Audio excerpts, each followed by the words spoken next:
Have you ever wondered what it feels like to lose everything in a single night? To wake up as royalty and fall asleep in chains? There are stories buried beneath the cotton fields of America that no history book dared to tell you. Stories of princes who became property, of kingdoms reduced to auction numbers. Tonight, I'm going to share with you one of the most devastating and extraordinary accounts I've ever come across.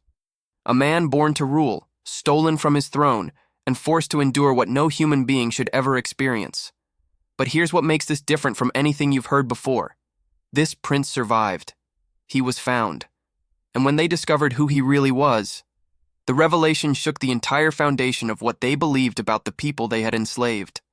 If stories of hidden truth and impossible survival speak to something deep inside you, take a moment right now to subscribe to this channel. Because what I'm about to reveal will change the way you understand the Civil War, slavery, and the unbreakable spirit of those who endured it. Stay with me until the end, because the final revelation is something you will never forget. The wind still carries whispers through the abandoned rice paddies of the Combahee River Basin.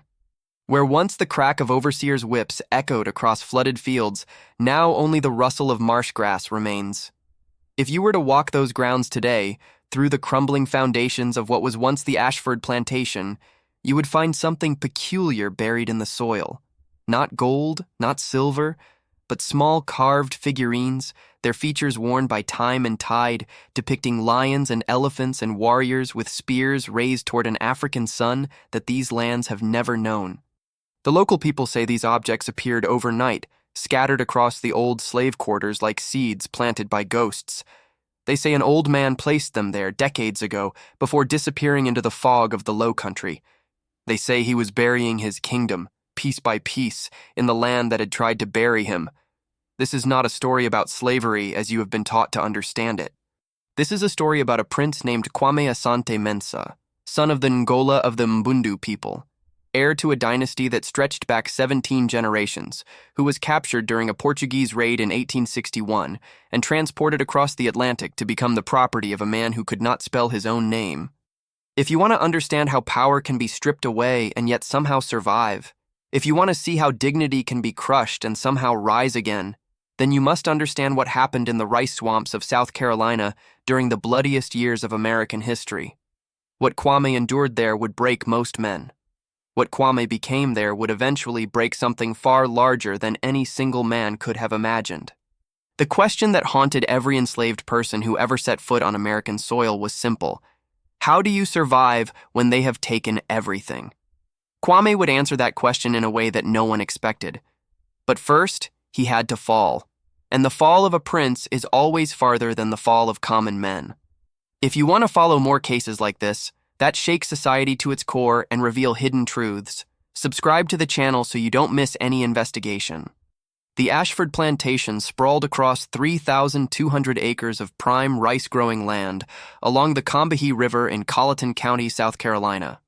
Its boundaries stretched from the tidal marshes in the east to the pine forests in the west, encompassing a world unto itself where the laws of the United States mattered less than the whims of one man, Colonel Beauregard Ashford III. The main house rose 3 stories high, its 14 white columns visible from 5 miles away on a clear day. Imported Italian marble lined the entrance hall.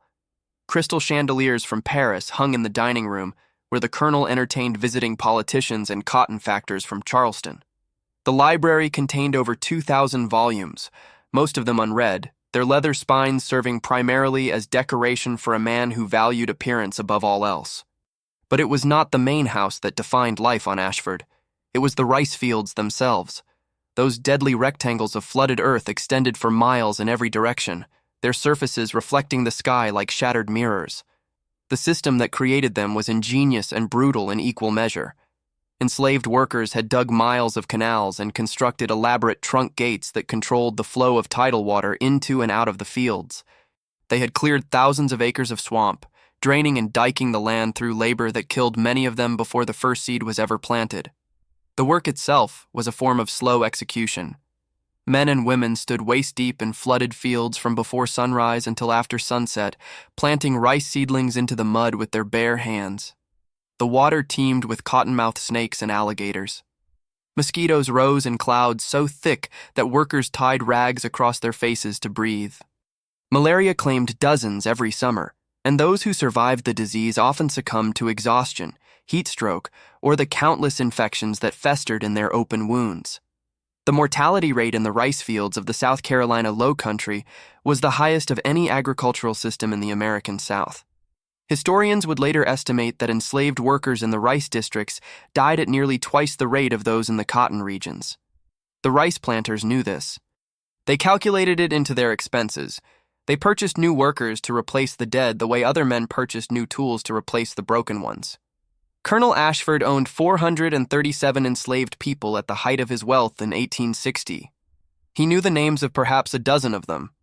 The rest were numbers in a ledger, entries in an account book, assets to be calculated against debts and expenditures. He divided them into categories based on their usefulness: field hands, house servants, skilled workers, and children too young to work, but old enough to be counted as future property. The hierarchy of power on Ashford Plantation descended from the colonel through a series of intermediaries who enforced his will. His head overseer, a man named Silas Crenshaw, was a poor white farmer's son who had risen to his position through a combination of cruelty and efficiency. Crenshaw employed 4 assistant overseers, all of them equally brutal, and beneath them worked a network of enslaved drivers who were forced to discipline their own people under threat of receiving the same punishment themselves. The instruments of control were everywhere visible.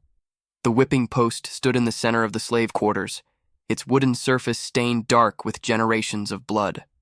The stocks and pillory occupied a prominent position near the rice mill, where offenders were displayed for days without food or water.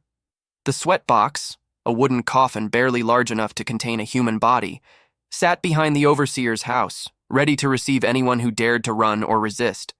But the most effective instrument of control was not physical. It was the system of passes and patrols that prevented enslaved people from moving beyond the plantation boundaries. Without a written pass signed by the colonel or his overseer, any black person found on the roads could be detained, whipped, and returned. The patrol riders roamed the countryside every night, their dogs trained to track human scent through the swamps. Escape was not impossible, but it was rare enough that each attempt was treated as a personal affront to the colonel's authority. The sounds of Ashford Plantation formed a constant backdrop to life there. The clang of the bell that summoned workers to the fields at 4 a.m, the rhythmic splash of hose breaking the water's surface during planting season, the songs that rose from the fields, their melodies disguising messages that the overseers never understood. The crack of the whip, sometimes distant, sometimes terrifyingly close. The wailing of mothers whose children had been sold. The silence that fell over the quarters at night, a silence so complete that it seemed to swallow sound itself. The smell of Ashford was the smell of rotting vegetation and standing water, of human sweat and animal waste, of rice drying in the winnowing houses and smoke rising from the cooking fires. It was the smell of a world constructed entirely around the production of a single crop, a world where human beings had been reduced to instruments of agriculture.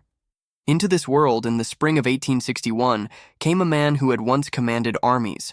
The ship that brought Kwame Mensah to America was called the Wanderer, though by the time it reached the coast of Georgia, it had been renamed twice to evade detection. The Atlantic slave trade had been officially illegal in the United States since 1808, but the law was poorly enforced, and smugglers continued to bring enslaved Africans to American shores throughout the antebellum period. The Wanderer was one of the last ships to make this crossing, arriving just months before the outbreak of the Civil War made such voyages impossible. Kwame was 23 years old when he was taken. He was the 3rd son of Angola Kilawanje VII, ruler of the Mbundu kingdom in what is now Angola. His father's domain stretched from the banks of the Kwanza River to the highlands of Pungo and Dongo, encompassing hundreds of thousands of people who lived by farming, cattle herding, and trade with the Portuguese merchants who had established themselves along the coast. The Mbundu had been dealing with European powers for over 3 centuries by the time of Kwame's birth. They had fought wars against the Portuguese, negotiated treaties, traded goods, and watched as their neighbors were decimated by the slave trade. The royal family had survived by playing various European powers against each other, by maintaining a strong army, and by cultivating relationships with both African and European traders. Kwame had been raised to continue this tradition. His education had been extensive. He spoke Portuguese fluently, having been taught by Jesuit missionaries who maintained a presence at his father's court. He could read and write in both Portuguese and Arabic, the latter learned from Muslim traders who passed through the kingdom. He had studied military tactics under his father's generals, learning to command men in battle and to read the terrain of his homeland, like a map written in earth and water. He knew the histories of his people stretching back to the founding of the kingdom, stories passed down through generations of court historians whose memories were more reliable than any written archive. But his education had also included things that no European would have recognized as learning. He had been initiated into the secret societies of the Mbundu warriors, learning rituals and prayers that were believed to protect men in battle. He had studied the medicinal properties of hundreds of plants under the guidance of the royal healers. He had learned to read the movements of animals and the patterns of weather, skills that had kept his ancestors alive for millennia. Physically, Kwame was remarkable even among a people known for their height and strength. He stood over 6 feet tall, with the broad shoulders and long limbs of a born warrior. His face bore the ritual scarification marks of his royal lineage, 3 parallel lines on each cheek that identified him as a son of the Angola to anyone who knew what they signified. His bearing was that of a man who had never known a moment of servitude, who had been raised from birth to command and to be obeyed. This was the man who was dragged from the hold of the Wanderer and sold at auction in a Charleston warehouse in April of 1861. The raid that had captured him was not random. The Portuguese had been weakening the Mbundu kingdom for years, supporting rival factions, disrupting trade routes, and encouraging internal conflicts. When a coalition of neighboring peoples attacked the capital in March of 1861, Portuguese soldiers were among the attackers. The king's forces were overwhelmed. Angola Kiluanje VII was killed in the fighting. Kwame's older brothers died defending their father. Kwame himself was captured alive, specifically because one of the Portuguese officers recognized his value as a prize. He spent 3 weeks in a holding pen at Luanda, the Portuguese colonial capital, before being loaded onto the ship. During that time, he watched as hundreds of his people were processed for the same fate. He saw children separated from mothers, husbands torn from wives, families that had existed for generations destroyed in moments. He saw the systematic destruction of everything he had known. The Middle Passage lasted 53 days. Of the 412 Africans loaded onto the Wanderer at Luanda, 327 survived to reach the Georgia coast. They died of disease, of dehydration, of despair. They died in chains so tight that their wrists and ankles rotted. They died in a space so confined that they could not stand, could not turn, could barely breathe. Kwame survived because he refused to die. He ate the rotting food they threw down to him. He drank the brackish water that tasted of rust and death. He breathed the fetid air that reeked of human waste and decomposing bodies.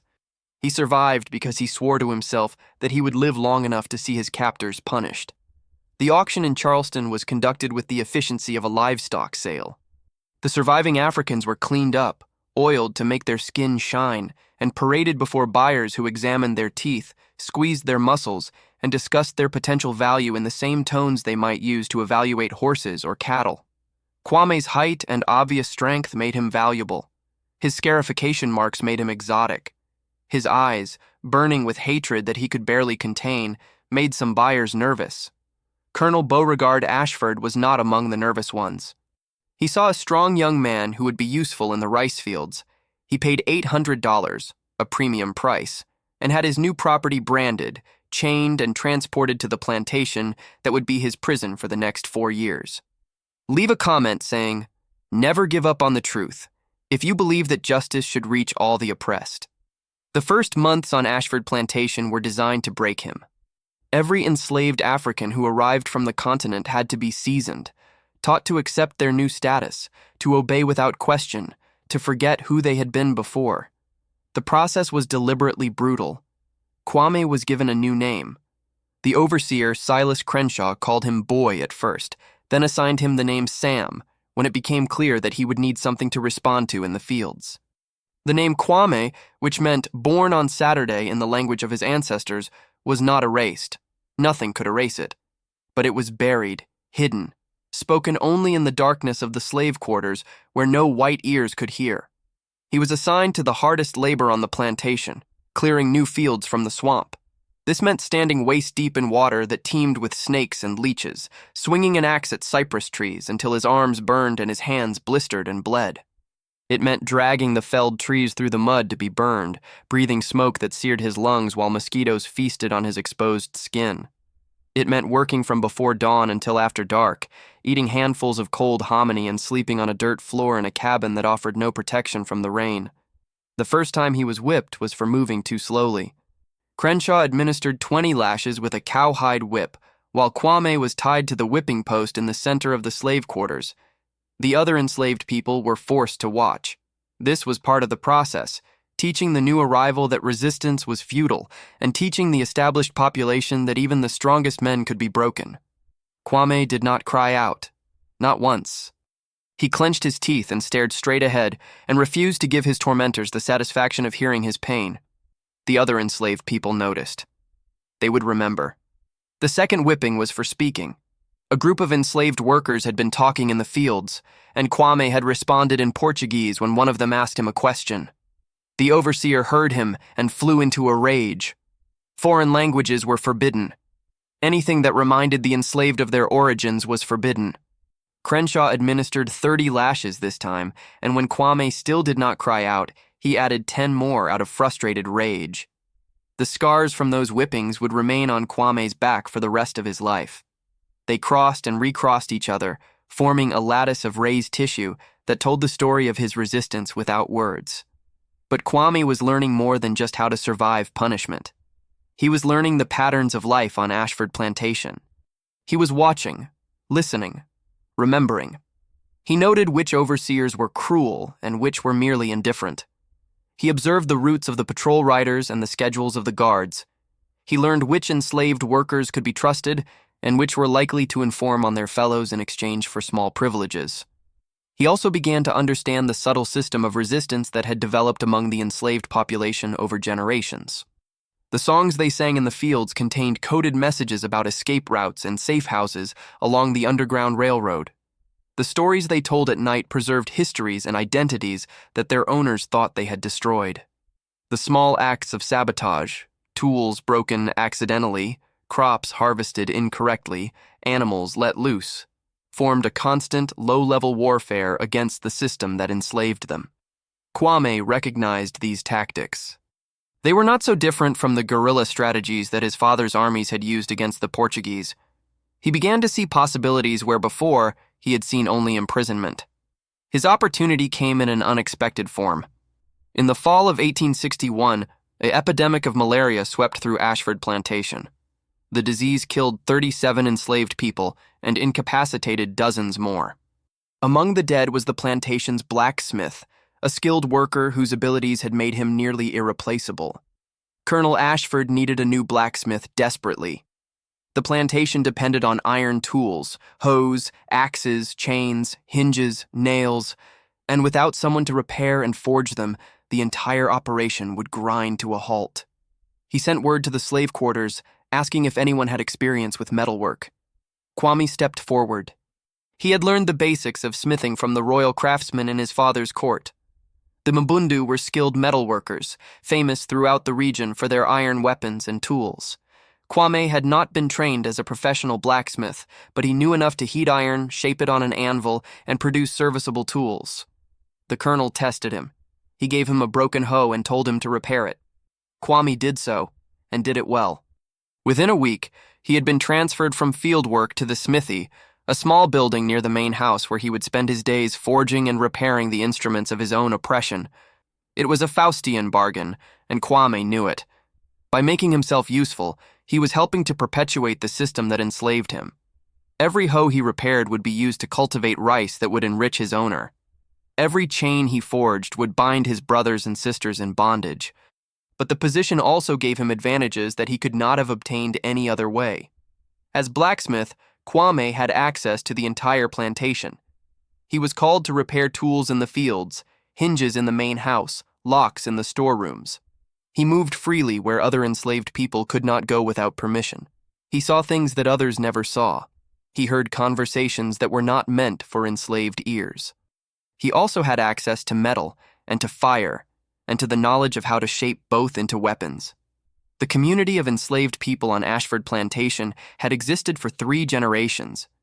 Families had been born there, had lived and died there, had developed their own culture and traditions within the narrow confines that slavery allowed.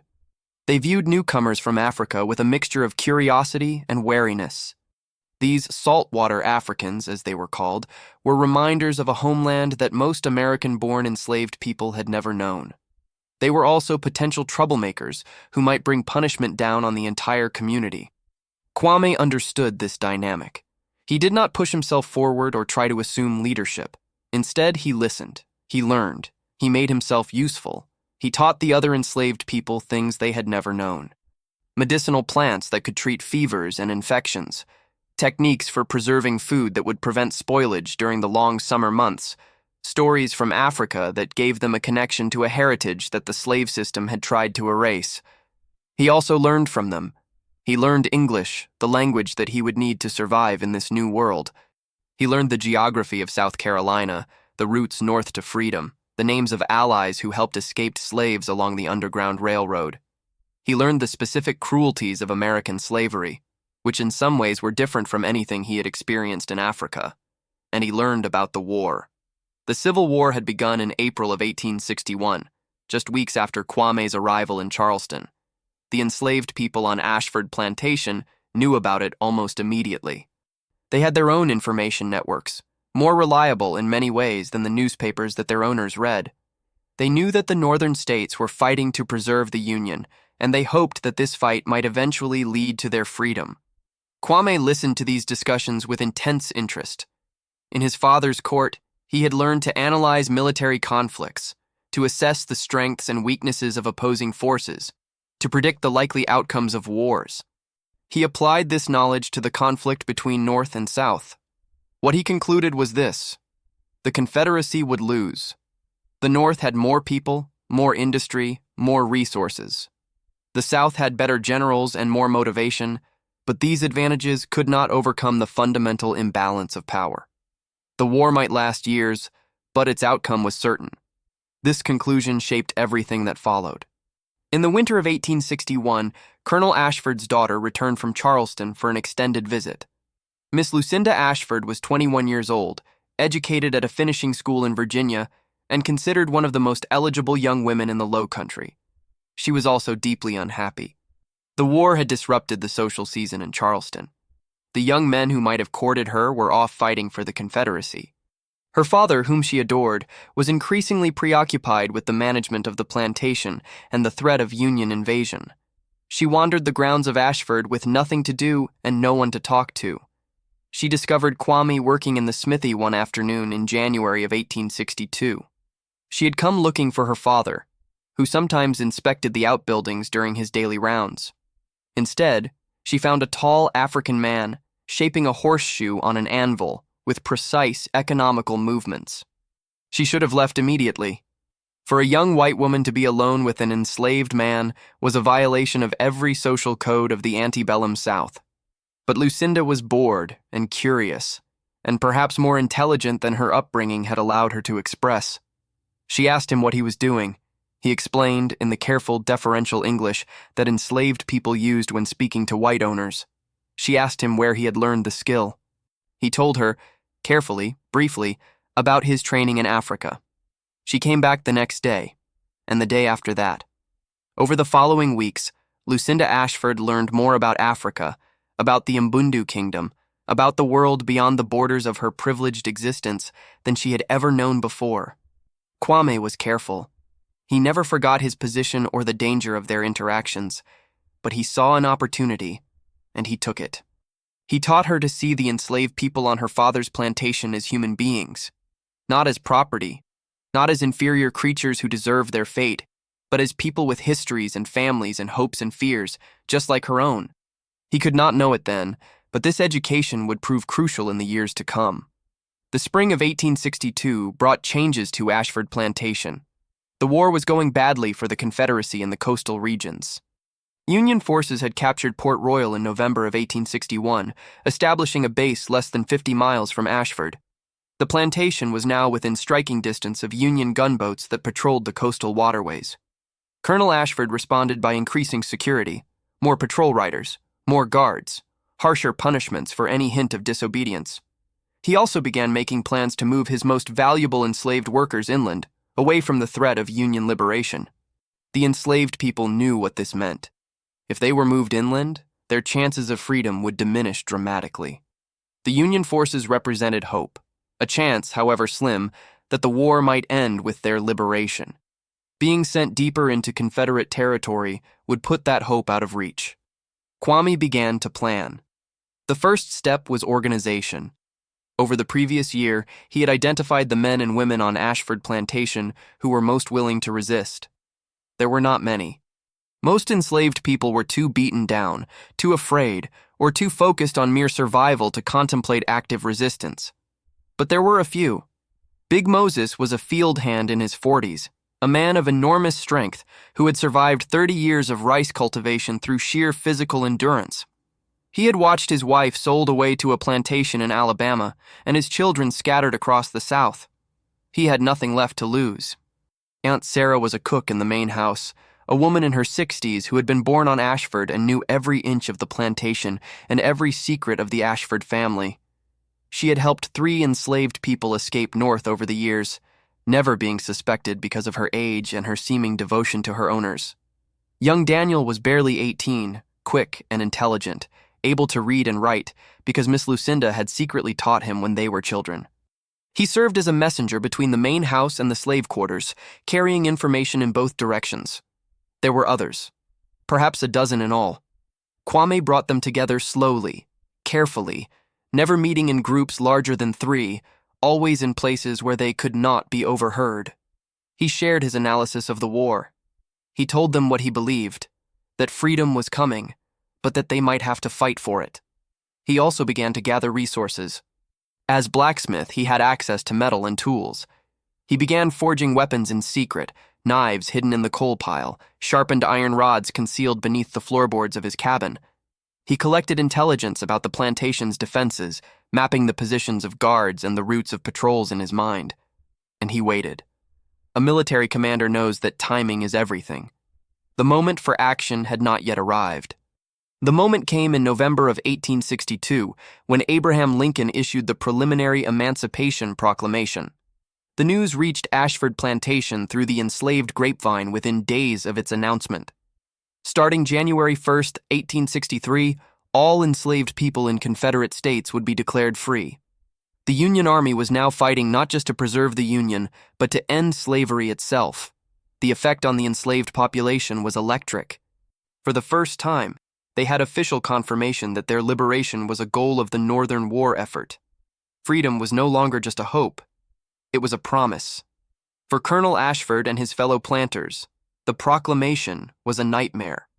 They had always feared slave insurrection, and now the enemy was openly encouraging it. They responded with increased brutality. 3 enslaved men on a neighboring plantation were hanged for celebrating the news. On Ashford itself, Crenshaw whipped anyone caught discussing freedom. But the violence could not contain the hope. The enslaved people began to sing different songs in the fields. They began to look toward the coast, where Union ships patrolled the waterways. They began to wait for the moment when they could seize their own liberation. Kwame accelerated his preparations. He knew that the Union forces would eventually advance. When they did, there would be chaos. And in chaos, there was opportunity. The spring of 1863 brought the turning point. In May, Colonel Ashford received word that Union forces were planning a major operation along the Combahee River. He ordered an immediate evacuation of the most valuable enslaved workers, planning to move them to his wife's family plantation near Columbia, far from the reach of Yankee gunboats. The evacuation was scheduled for June 2nd. Nearly 100 enslaved people, the strongest, the most skilled, the most valuable, were to be marched inland under armed guard. Kwame was among them. His blacksmithing skills made him too valuable to leave behind, but Kwame had no intention of being marched anywhere. On the night of June 1st, he gathered his inner circle in the smithy. The fire was banked low, casting flickering shadows on the walls. Outside, the plantation was quiet except for the usual night sounds. frogs singing in the rice fields, an owl calling from the pine forest, the distant bark of the patrol dogs.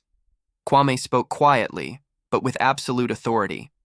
Tomorrow morning, before the evacuation could begin, they would act. Big Moses would disable the guards at the slave quarters. Aunt Sarah would unlock the back door of the main house, which she had access to as a trusted house servant. Young Daniel would run to the river to signal any Union boats that might be patrolling the waterway, and Kwame himself would deal with Silas Crenshaw. He did not explain what "deal with" meant. He did not need to. Everyone in that room knew what Crenshaw had done over the years. They had watched him whip men to death. They had seen him rape women in the fields. They had heard the screams of his victims and been powerless to stop him. Tonight, the powerlessness would end. The plan was set for the hour before dawn, when the guards were sleepiest and the household was not yet stirring. They dispersed to their cabins to wait. Kwame did not sleep. He sat in the darkness of his smithy, turning over in his hands a knife that he had forged weeks ago. The blade was 8 inches long, sharp enough to shave with, perfectly balanced. He had made it for this moment. He thought about his father, killed defending his kingdom. He thought about his brothers, cut down in the same battle. He thought about the hundreds of his people who had died in the holds of the Wanderer, their bodies thrown overboard to feed the sharks of the Atlantic. He thought about the years of degradation, the whippings, the endless labor, the systematic destruction of everything he had been. And he thought about what was to come. A prince does not become a killer easily. Even in war, Kwame's education had emphasized the nobility of combat, the honor of facing an enemy openly on the field of battle. What he was planning was not warfare. It was assassination, murder, the deliberate taking of a human life outside the rules of combat. But Crenshaw was not a warrior to be met in honorable battle. He was a torturer, a rapist, a man who had inflicted suffering on hundreds of people without remorse or mercy. The rules of warfare did not apply to him. Kwame made his peace with what he was about to do. By the time the first gray light of dawn began to show on the eastern horizon, he was ready. The operation began exactly as planned. Big Moses, moving with a silence remarkable for a man of his size, crept up behind the guard at the slave quarters and struck him unconscious with a single blow of a wooden mallet. He tied and gagged the man, then moved to deal with the second guard. Aunt Sarah had slipped into the main house hours earlier, ostensibly to begin preparations for the colonel's early breakfast. She unlocked the back door and left it slightly ajar. Then she returned to the kitchen and waited. Young Daniel ran through the pre-dawn darkness toward the river, carrying a lantern that he would use to signal any Union vessels in the area. He did not know if there would be any boats to see his signal. He ran anyway. Kwame moved toward the overseer's house. Crenshaw lived in a small cottage about 200 yards from the main house, close enough to respond quickly to any disturbance, but far enough to maintain his separation from the enslaved population he despised. He lived alone. No wife, no children, no one who would mourn him when he was gone. The door was not locked. Why would it be? On a plantation where enslaved people were forbidden to leave their quarters after dark, where the penalty for attacking a white man was death by hanging, what did an overseer have to fear? Kwame opened the door silently and stepped inside. Crenshaw was asleep in his bed, snoring loudly. A bottle of whiskey stood half empty on the bedside table. The man's whip hung coiled on a hook by the door, within easy reach of his hand. Kwame looked at that whip. He had felt its bite on his own back more times than he could count. He had watched it tear the flesh from the backs of women, of children, of men who had done nothing to deserve their punishment except be born with skin the wrong color. He crossed the room in 3 quick strides and placed his hand over Crenshaw's mouth. The overseer's eyes flew open. For a moment, they were confused, unfocused from sleep and drink. Then they recognized the face above him, and they went wide with terror. "Do you know who I am?" Kwame asked softly. Crenshaw tried to speak, but the hand over his mouth prevented anything except muffled grunts. "I am Kwame Asante Mensah. I am the son of Angola Kiluanje VII, ruler of the Mbundu people. I am a prince of a dynasty that stretches back 17 generations, and tonight, I am your death." He brought the knife across Crenshaw's throat in a single, precise motion. There was surprisingly little blood at first. The blade was so sharp that it took a moment for the wound to register. Then the blood came, pulsing hot over Kwame's hand, soaking into the sheets, pooling on the floor. Crenshaw's eyes stayed open. He tried to raise his hands, but his strength was already fading. Within 30 seconds, he was dead. Kwame stood over the body for a long moment. He felt no triumph, no satisfaction. Only a grim sense of completion, as if a task long postponed had finally been finished. Then he cleaned his knife, stepped outside, and went to work. The next hour was chaos. Big Moses had secured the slave quarters and armed the men who had agreed to fight. They had only a few weapons: Kwame's forged knives, some axes from the woodpile, a few old muskets that had been hidden away over the years. But they were ready. Aunt Sarah had woken the household servants and told them what was happening. Most of them fled into the darkness, not wanting to be associated with an uprising but not willing to help their owners either. A few stayed to help. Young Daniel's signal was seen. 3 Union gunboats had been patrolling the Combahee that night, part of a planned raid that Harriet Tubman herself was helping to coordinate. When Daniel's lantern flashed from the riverbank, the boats changed course toward Ashford Plantation. The sound of cannon fire woke Colonel Ashford. He stumbled out of bed, pulled on his clothes, and ran downstairs to find his house in turmoil. Servants had fled. His daughter was screaming. Through the windows, he could see fires burning in the slave quarters and dark shapes moving through the pre-dawn light. He ran for his study where he kept his pistols. He found Kwame waiting for him there. For a long moment, the 2 men stared at each other. The colonel in his nightclothes, unarmed, his face pale with shock. The enslaved man holding a bloody knife, his expression utterly calm. "Crenshaw is dead," Kwame said. "Your guards are disabled. The Union Navy is landing troops at your dock. It's over." The colonel's face twisted with rage. "You'll hang for this. They'll hunt you down like a dog. Every white man in South Carolina will—" "No," Kwame interrupted. "They won't. Because in an hour, there won't be a plantation left to hang anyone from. Your rice fields will flood. Your warehouses will burn. Your precious property will scatter to the 4 winds, and there won't be anything you or anyone else can do to stop it." He stepped closer, and the colonel stepped back, pressing himself against the wall. "You could kill me right now," Kwame continued. "You probably want to, but you won't. Because despite everything you believe about people like me, you are a coward at heart. You've always been a coward. You hurt people because you had the power to hurt them, not because you had the courage to face anyone who could fight back." He turned and walked toward the door. "Where are you going?" the colonel demanded, his voice cracking. Kwame paused at the threshold. "To freedom, something you will never understand." He walked out of the main house and into the dawn. The Combahee River Raid, as it came to be called, was one of the most successful Union operations of the Civil War. Harriet Tubman herself had planned much of it, using her knowledge of the terrain and her contacts among the enslaved population to guide the Union gunboats up the river. The raid liberated over 700 enslaved people from the plantations along the Combahee, including nearly all of the 437 men, women, and children who had been held on Ashford. Kwame was among them. But his liberation was not the end of his story. If you watch this far, it's because you care about these stories that marked our country forever.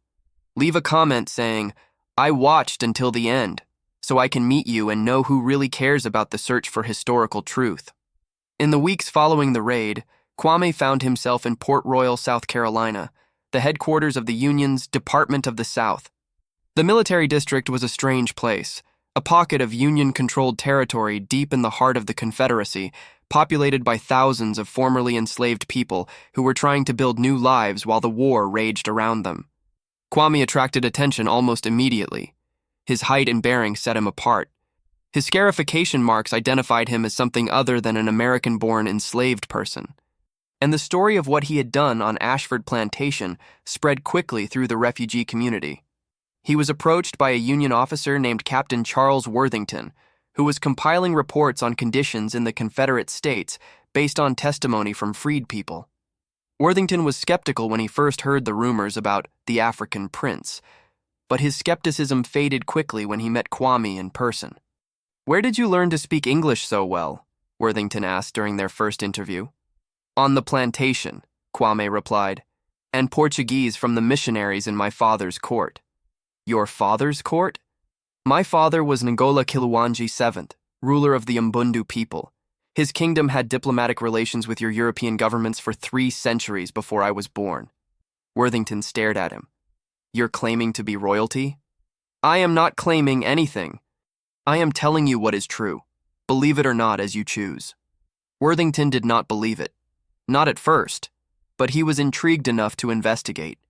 He sent inquiries to the American consul in Luanda, the Portuguese colonial capital in Angola. He asked historians at Harvard College what they knew about the Mbundu kingdom. He searched for any documentation that might confirm or deny Kwame's claims.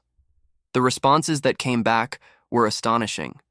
The American consul confirmed that a kingdom matching Kwame's description did exist in the interior of Angola. He reported that Portuguese colonial records showed a raid on the Mbundu capital in early 1861, during which the king and his eldest sons had been killed. The consul added that several members of the royal family had reportedly been captured and sold into slavery, though their ultimate fate was unknown. The historians at Harvard confirmed the existence of the Mbundu royal dynasty and its centuries-long history of resistance to Portuguese colonization. They noted that the Mbundu were known for their sophisticated political organization, their skill in metalworking, and their tradition of warrior princes who led armies in battle. The scarification marks on Kwame's face were analyzed by a professor who had studied African cultural practices. He confirmed that the pattern was consistent with royal marking traditions among the Mbundu people. By the summer of 1863, Captain Worthington had compiled enough evidence to be convinced. The man sitting before him was exactly who he claimed to be, a prince of a conquered African kingdom, sold into American slavery by Portuguese raiders, liberated by the Union Army after 2 years of bondage. The story was too extraordinary to keep quiet. Worthington shared it with his superiors, who shared it with their superiors, who eventually shared it with the newspapers.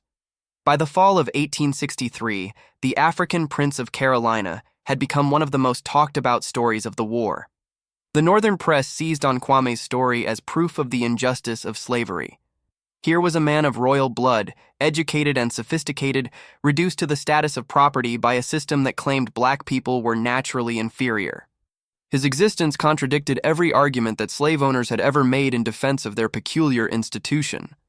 Kwame found himself invited to speak at abolitionist meetings, church gatherings, and political rallies across the North. He was not entirely comfortable with this role. Public speaking in front of white audiences felt uncomfortably close to performance, but he understood its importance. Every white person who heard his story was a potential convert to the cause of emancipation. His speeches were not what his audiences expected. They came hoping to hear about the horrors of slavery, and he gave them some of that, but he also challenged them. He spoke about African civilization, about the kingdoms and empires that had flourished for millennia before European contact. He spoke about the deliberate destruction of African societies by the slave trade, the wars encouraged and the captives purchased and the cultures demolished. He spoke about the complicity of northern merchants and manufacturers in the slave economy, the cotton that filled their mills, and the sugar that sweetened their tea. You think you are innocent because you do not own slaves, he told an audience in Boston in February of 1864. But you have consumed the products of their labor. You have grown wealthy from their suffering. You cannot wash your hands of the system that enslaved me. Not everyone appreciated this message, but many did. Contributions to abolitionist organizations increased after his speeches. Enlistments of black soldiers in the Union Army rose. The story of Kwame Mensah became a symbol of the righteousness of the Union cause. While this public campaign was unfolding, Kwame was also pursuing a private goal. He wanted to find any other members of his family who might have survived the Portuguese raid and been sold into slavery. This was a nearly impossible task. The Atlantic slave trade had scattered millions of Africans across the Americas, and records of individual sales were spotty at best. A person sold in Charleston might have come from anywhere in West or Central Africa. A person working in Alabama might have relatives in Brazil, in Cuba, in Jamaica. The deliberate policy of separating families and destroying cultural ties had made it almost impossible for enslaved people to trace their origins. But Kwame had advantages that most did not. He knew exactly when and where his family had been captured. He knew the name of the ship that had transported him, the Wanderer.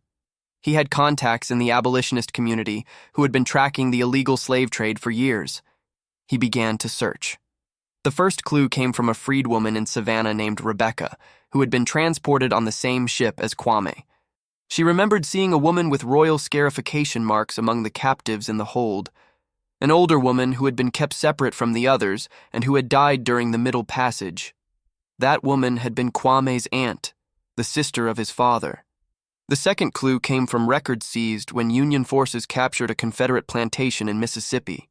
Among the documents was a bill of sale for an enslaved girl purchased in 1861, described as having unusual markings on her face and arms.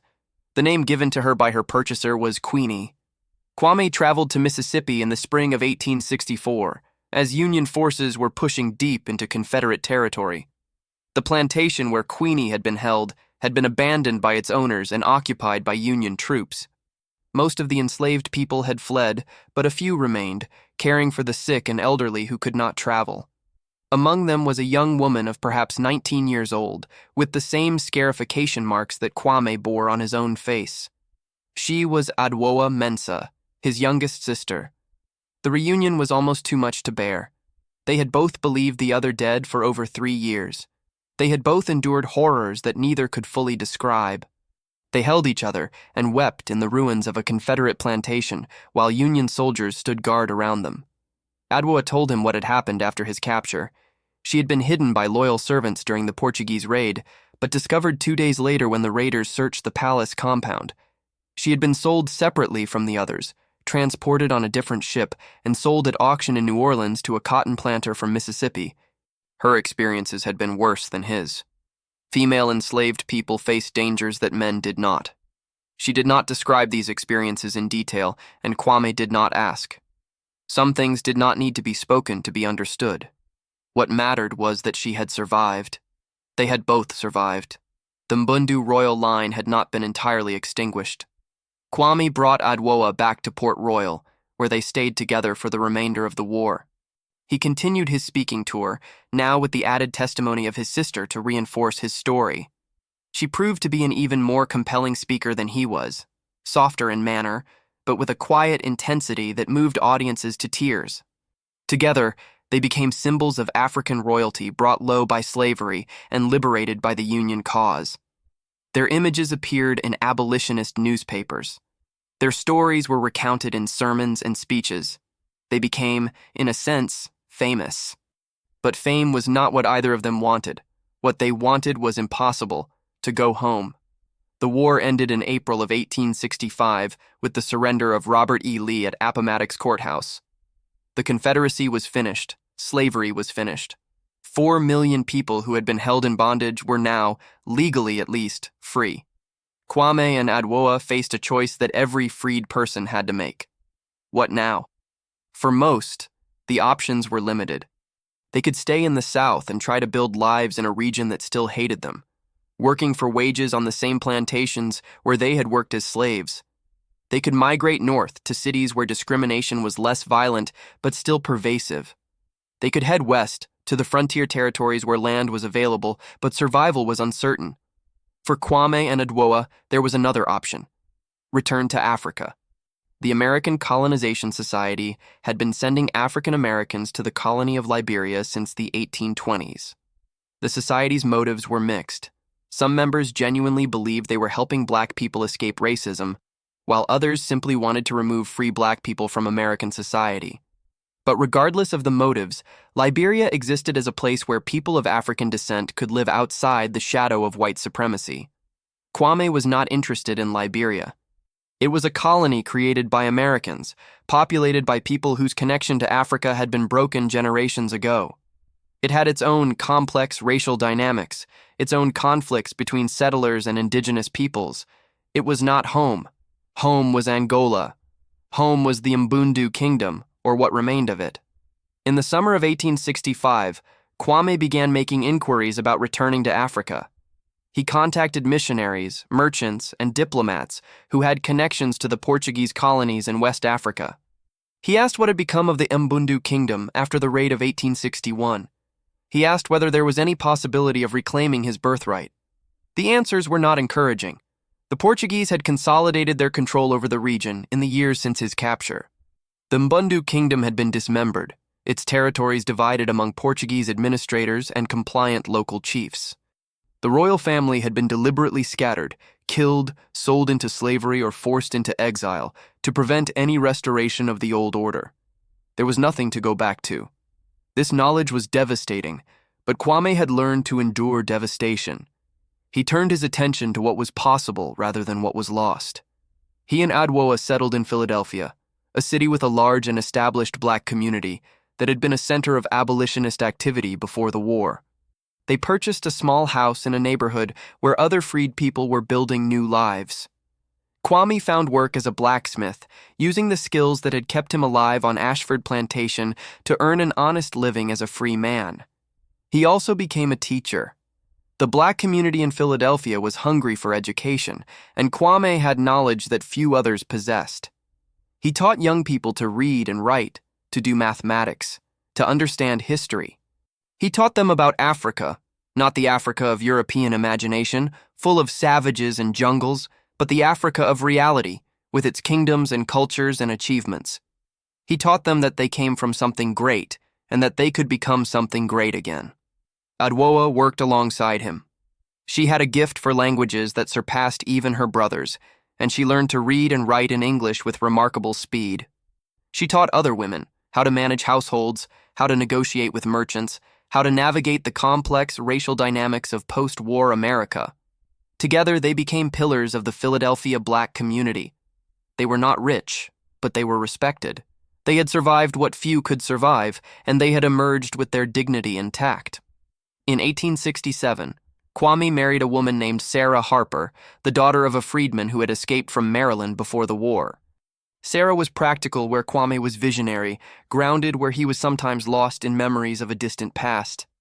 She gave him children, 3 sons and 2 daughters, and she gave him a reason to look forward rather than back. Adwoa never married. She devoted herself to teaching, to community work, to the cause of uplifting her people.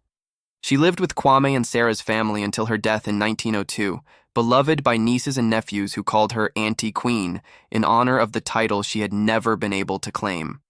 The story of Kwame Mensah did not end with his death in Philadelphia in 1891. It continued in the lives of his children and grandchildren, who carried his legacy forward into the 20th century. His eldest son, Kwame Mensah Jr., became a physician, one of the first black doctors in Pennsylvania to be admitted to practice in white hospitals. His second son became a minister, founding a church in Philadelphia that still exists today. His daughters became teachers, continuing the work that their father and aunt had begun. His grandchildren fought in both world wars. They marched with the civil rights movement. They became lawyers and activists and artists and scientists. They carried the story of their ancestor, the African prince sold into slavery and found after the war, as a source of pride and inspiration. But perhaps the most remarkable continuation of Kwame's legacy came from an unexpected source. In 1927, a researcher named Marcus Williams was studying slave narratives at the Library of Congress when he came across references to the African Prince of Carolina. Intrigued, he began to trace the story, following the documentary trail that Kwame himself had established during and after the war. Williams traveled to Angola, by then still a Portuguese colony, but more accessible than it had been in the 19th century. He found elders among the Mbundu people who still remembered the raid of 1861, who still told stories of the royal family that had been destroyed. He found, in the oral traditions of the people, references to a prince named Kwame, who had been taken by the Europeans and never returned. And he found something else. Songs. The Mbundu people had composed songs about Kwame Mensah, laments for the lost prince, prayers for his safe return, celebrations of his memory. These songs had been passed down through generations, evolving over time, becoming part of the cultural heritage of a people who had been colonized but not destroyed. Williams recorded these songs and brought them back to America. He shared them with Kwame's grandchildren, who heard for the first time the musical tradition of their ancestors' homeland. Some of them wept, some of them danced. All of them felt, perhaps for the first time, a connection to the Africa that their great-grandfather had been forced to leave behind. The descendants of Kwame Mensah organized a pilgrimage to Angola in 1964, nearly a century after his death. They were a diverse group by then, some dark-skinned, some light, some who could have passed for white, all of them carrying the blood of an African prince in their veins. They traveled to the site of the old Ubundu capital, now a Portuguese colonial town with little visible trace of the kingdom that had once stood there. They met with elders who told them stories of their ancestor. They participated in ceremonies that welcomed them back to a homeland they had never known. And they left behind something of themselves. They donated money to build a school in the town, named for Kwame Mensah. They established scholarships for Mbundu students to study abroad. They created a connection that spanned continents and generations. Today, that school still stands. It educates hundreds of children every year, teaching them not only reading and mathematics and science, but also the history of their people, including the story of a prince who was stolen, who survived, and whose spirit returned through his descendants to help build a better future. The final chapter of Kwame Mensah's story has not yet been written. His descendants continue to live, to work, to fight for justice, to remember. The legacy of the African prince sold into slavery lives on in their blood and in their bones. And on quiet nights, when the wind moves through the marsh grass along the Combahee River, the old people say you can still hear him. Not his voice exactly, but something else. A presence, a memory, a reminder of what was endured and what was overcome. They say he is still there, watching over the land that held him captive and that finally set him free.